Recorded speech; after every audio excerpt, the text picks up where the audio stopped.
I was born and raised in the Bay Area. I grew up in a dysfunctional family and grew up in a rough neighborhood with a lot of violence and drugs and criminal activity.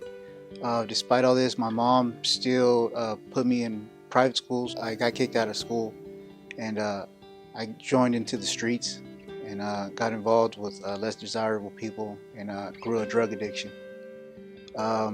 Since then, I've been in a vicious cycle of incarceration and drug addiction. Um, I was just released 4 months ago. I did 5 years on my last term.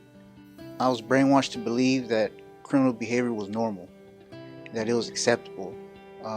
Rather than dealing with my problems and dealing with my demons, I thought it was okay to continue using drugs, being in and out of jail, putting my family through what I put them through.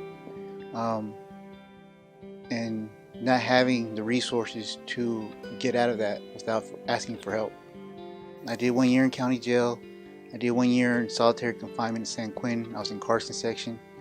And that year was my wake-up call. I took time to take a realistic assessment of myself, of who I was as a person, not depending on what other people thought of me or what was expected of me from my peers, but rather what I wanted for myself.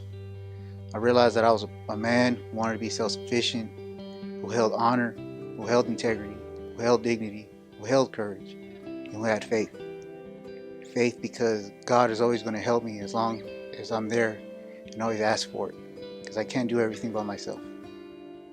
So during my first 2 times I went to prison, I didn't think much of God. I didn't have much faith because I felt like He put me there. Later on during my journey, I realized that God was giving me a wake-up call. God was telling me to get my life together and realize the mistakes and the errors in my way of thinking. And He never abandoned me.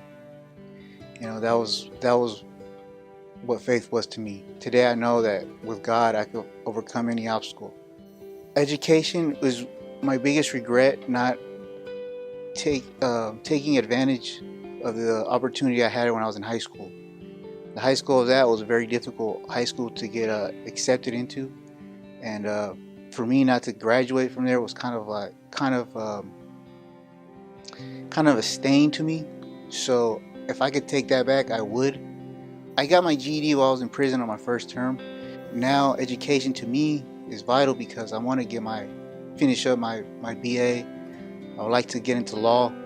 So education is key because I want to be a lawyer. Getting the scholarship helps me not to deal with the basic necessities. It helps me keep focused on my school. That's one of the things that kept my cycle going back when I was going to prison, just because I couldn't get a job. It was difficult to get a job with a criminal record. To anyone in difficult situations as myself, I'd say don't lose faith. Keep hope in yourself. Never doubt yourself. And never allow negative people to bring you down.